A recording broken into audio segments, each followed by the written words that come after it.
오늘 하나님 말씀의 제목은 하나님의 법, 경외의 법이라는 제목을 가지고 오늘 하나님 말씀을 전합니다.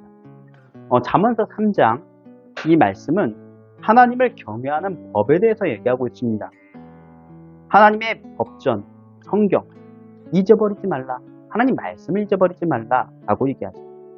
우리의 마음으로는 또 우리의 육신으로도 그것을 지켜 행하는 법이 바로 하나님의 말씀입니다. 먼저 마음에 대해서 우리가 말하려고 합니다. 마음 무엇인가요? 사람의 생각과 감정과 기억 따위가 생기거나 자리 잡는 이 공간이 바로 마음이죠. 어때 마음의 좌도라고 하죠. 마음의 의자. 여러분 마음의 의자의 주인이 여러분들은 누구십니까? 마음은 생명, 기억, 정신의 자리입니다. 내 마음에 가장 중요한 것이 앉아 있어야 된다라는 것. 그곳에 세상 사람들은 나라는 것, 아니면 돈이라는 것이 그 중심에 자리 잡고 있지만 우리는 하나님이 자리 잡고 있는 영적 중심의 자리가 있어야 된다는 것입니다. 그 중심의 자리에 하나님이 또 하나님의 말씀이 우리에게 있어야 된다는 것. 하나님의 말씀을 둔 것 그 자체가 하나님을 경외한다, 하나님을 섬긴다, 하나님을 존중한다 라는 의미입니다. 여러분 전도할 때 사형리 많이 들어보셨죠? 더 세분화돼서 치형리도 나왔습니다. 사형리의 핵심은 무엇일까요? 복음이죠. 단점이 중간에 나와가지고 너무 강요하는 것이 아닌가? 그것만 복음인가? 이런 얘기도 나왔지만 복음을 전함에 있어서는 찬성입니다. 여러분 우리는 인간이기 때문에 그 복음을 잘 전하고 그것을 올바르게 전하고 이런 것들이 미숙할 수가 있습니다. 온전한 것은 하나님의 말씀으로 인하여서 그것이 더 온전해지는 거죠. 우리가 말하는 것과 설교하는 것과 이것이 온전하다라고 생각하시면 안 됩니다. 하나님의 말씀이 온전한 거지 우리의 말이 온전하기 아니기 때문이죠. 우리는 한계가 있는 것입니다. 그래서 우리가 전도할 때나 무엇을 할 때나 한계를 가지고 있는데 그 채우시는 하나님을 우리는 바라봐야 되겠죠. 중심에 하나님이 있어야 될 이유가 무엇이냐면 내 한계, 내 부족함을 채우시는 하나님이 내 중심에 있어야지 온전한 사람, 온전한 마음을 가질 수 있다는 거죠. 우리는 한계를 가진 존재라고 했습니다. 마음의 자리 속에 우리 공허함이 항상 자리 잡고 있죠. 어떤 공허? 내가 결핍하라는 것이 항상 우리 마음속에 존재합니다. 어떤 사람은 이것이 모자르고 저런 사람은 이것이 모자르기 마련입니다. 그렇기 때문에 사람은 만족이라는 것이 그렇게 쉽게 하지 못합니다. 다른 사람들은 돈이 부족하고 어떤 사람은 행복이 부족하고 어떤 사람은 사랑이 부족하고 부족한 것이 있는데 그것을 채우실 수 있는 분이 바로 하나님이라는 것을 우리는 알아야 될 줄 믿습니다. 그럼 우리 마음속에 하나님과 하나님 말씀을 채워야 되는데 우리는 첫 번째 복음으로 우리 마음을 채우셨으면 좋겠습니다. 그래서 그것을 마음에 새기라 라고 하나님께서 명령하시죠. 그럼 사형리의 핵심 내용이 무엇이냐면 내 마음의 자리에 복음으로 채우길 원합니다. 이거는 전도할 때 전도 대상자가 들어야 될 이야기가 아닙니까? 라고 얘기합니다. 그렇지 않습니다. 우리는 예수님을 믿었지만 그 복음을 듣고 하나님께 감사하는 자가 되어야 된다는 거예요. 첫째, 하나님은 당신을 사랑하셔서 이 세상을 창조하시고 하나님의 형상대로 사람을 만드셨습니다. 그러나 우리는 문제가 생겼습니다. 죄가 사람에게 들어와서 온전하게 그것을 누리지 못한 거죠.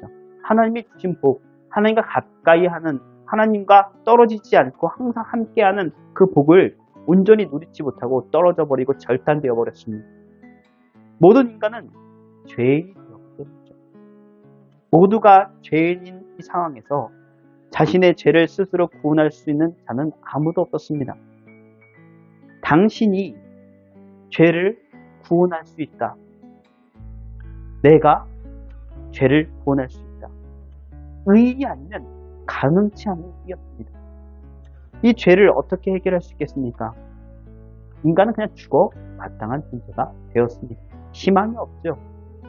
하나님은 우리의 죄를 해결하시기 위해 그 아들 예수님을 이 땅에 보내시고 우리의 모든 죄를 다 담당하셔서 십자가에 죽게 하셨습니다. 죄를 담당하시고 3일 만에 부활하심으로써 다시 새로운 피조물, 새로운 사람, 새로운 하나님의 사람으로 만들어주신 분이 바로 하나님과 연결의 그 중심축이 바로 예수님이라는 겁니다. 그래서 우리는 하나님과 함께 해야 됩니다. 연합되어야 됩니다. 그 이유가 무엇이냐면 우리는 여전히 죄인이지만 예수님과 함께하면 하나님과 나아갈 때 우리는 죄인이 아니라 그 부족함을 채워서 하나님의 복음의 사람, 하나님의 그리스도인이 온전히 될 수 있다는 의미입니다. 그러므로 누구든지 예수님을 믿고 영접하면 죄사함 구원을 받을 수 있습니다. 내 입으로 예수님을 인정하는 것, 존경한다 하는 것, 경외하는 것, 이것이 중요하다는 것. 여러분, 이 경외라는 것이 하나님을 경외한다는 그 의미가 우리에게 얼마나 많은 것들을 갖다 줍니까? 그 하나님을 존경한다, 경외한다, 그 하나님 말씀을 순종한다, 그것을 통하여서 우리가 구원을 받고 생명을 받고 하나님이 주시는 그 은혜가 넘쳐 흐른다는 것입니다.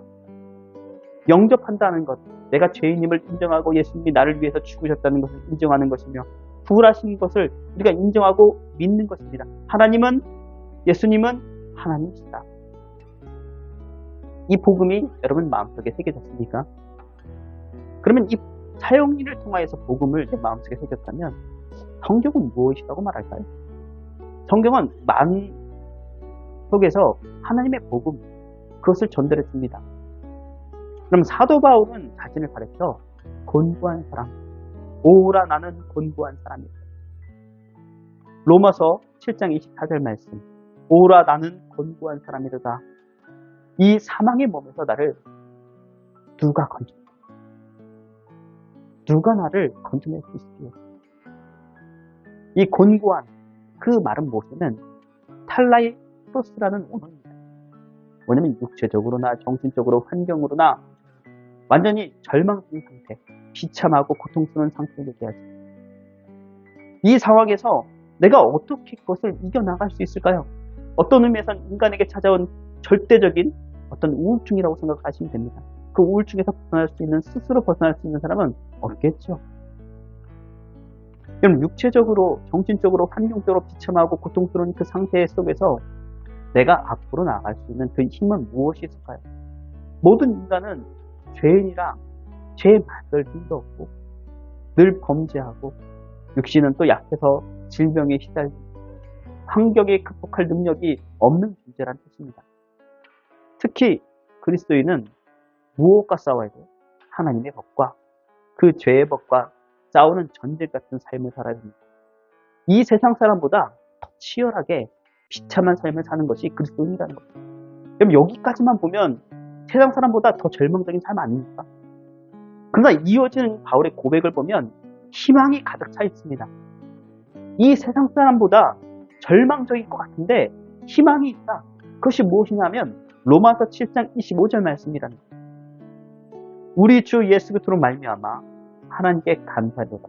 이 절망적인 상황인데 예수님으로 말미암아 내가 감사한다.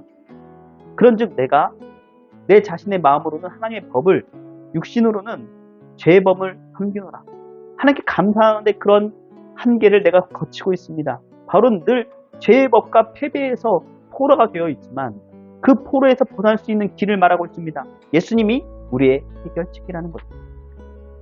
그럼 예수님은 우리의 죄를 대신 짊어지신, 십자가에 죽으셔서 우리의 죄를 사하시고 우리를 자유롭게 하십니다. 그런 분이십니다. 그럼 비록 우리 모든 죄인이나 예수님께서는 모든 죄를 담당하셨고 우리를 구원해 주셨습니다. 그러면 성경이 제시하는 그 세 길이 무엇입니까? 죄에서의 자유, 희망, 예수님이 희망이요, 우리 예수님의 이름이 우리의 구원의 능력이다 라고 우리에게 알려주는 겁니다.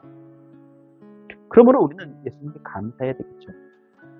그럼 여기서 오해하지 말아야 될 것은 뭐냐면 오라 나는 곤고한 사람이로다, 이렇게 고민하고 비참해 빠졌던 그 상황이 예수님 믿기 전의 상황이 아니라는 거예요. 예수님을 믿고 난 다음에 보니까 죄가 눈에 보이는데 내가 이걸 감당할 수 있는 그 죄가 아니라는 것입니다. 그럼 예수님 믿기 전에는 내가 이게 죄가 된지를 몰랐었는데 예수님을 믿고 나니까 이것이 크나큰 죄였구나. 그런데 내가 이것을 어떻게 싸워서 이겨야 되는지 내 비참함 때문에 절망적인 그 상황에 놓여있다 할지라도 내가 힘을 내는 것은 예수 그리스도로 말미암아 내가 하나님께서 주신 그 힘을 받아 이 세상을 이길 수 있다는 것입니다. 그러므로 우리는 우리가 찬양을 했던 것처럼 나 자유 얻었네, 나 자유 얻었네, 너 자유 얻었네, 우리 자유 얻었네. 하나님이 주신 그 자유, 그를 누리는 여러분들이 되시기 바랍니다. 그럼 이렇게 성경으로나 이 사형리 복음으로나 내 마음속에 이 복음으로 좀 채웠다면, 복음으로 채운 자에게 하나님께서는 그 길을 인도하십니다. 그 길을 보호하십니다. 하나님께서 우리를 삶을 어떻게 인도하시는지 대표적인 세 가지 어떤 그 관점이 있습니다. 첫 번째, 청사진이죠. 세세하게 얘기해 주신 하나님의 그 능력은 아니지만 하나님께서는 우리에게 성경을 통하여서 우리의 미래의 청사진을 보여주십니다. 그것을 인도해 주시죠.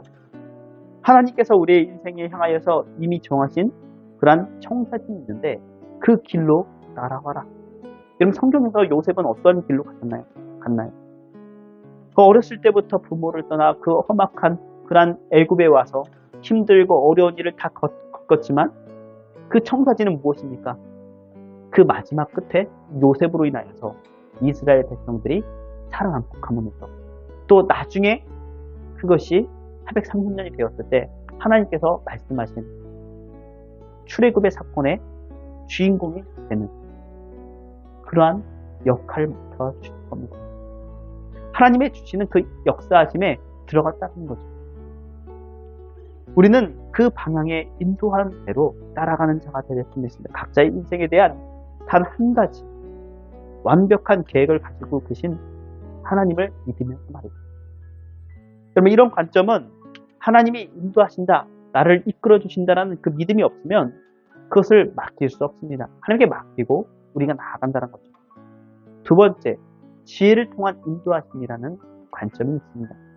하나님께서 이 말씀해 주신 도덕적인 기준에 따라서 그 지혜를 가지고 자신이 판단해야 될 결정을 해야 된다는 거죠. 내가 선택을 해야 돼. 최선의 선택이 무엇일까? 하나님 말씀을 가지고 가면서 하나님께서 우리에게 자유의지를 주셨잖아요. 아담에게. 너는 무엇을?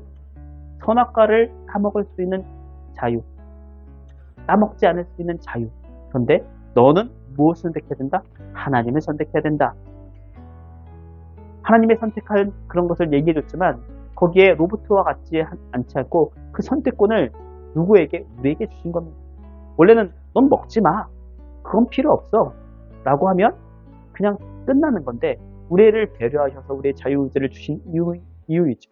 왜냐하면 지혜라는 것은 하나님 말씀을 통해서 지혜를 얻으면 우리가 자유의지를 가지고 선택을 할 수 있다는 것입니다. 구약시대의 하나님의 인도하심은 참 아주 상세했죠. 그렇지만 그 상세한 것만큼 그 사람들에게 어떤 자유나 이런 것들은 주어지지 않았습니다. 그럼 그렇다고 하나님께서 그것을 인도하지 않았습니까? 신약에 와서는 더 자유롭지만 하나님께서는 그 가운데서도 인도해 주시는 어느 시대나 마찬가지로 지금 시대에도 하나님께서 인도하시면 변함이 없다는 거죠. 어떤 방식이나 이런 것들이 달라질 수 있어도 하나님의 인도하신다 이런 것은 변하지 않습니다.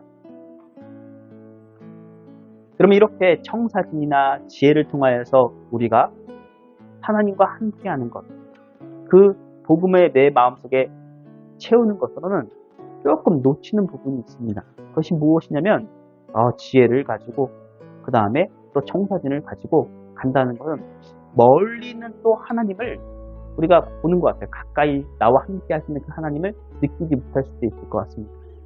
그래서 하나님과의 어떤 우정, 사랑, 그 관점에서 우리는 다시 생각을 해봐야 되겠죠.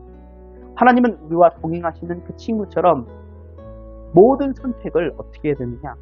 하나님 말씀을 응답하시고 또 우리에게 그것을 응답을 주시는 그 하나님께 감사하고 이 왔다 갔다 하는 주고받는 것이 있어야 된다. 하나님께 우리가 어떤 선택을 할 때 하나님께 생각을 구하면 그분이 응답하시는 분이신가요?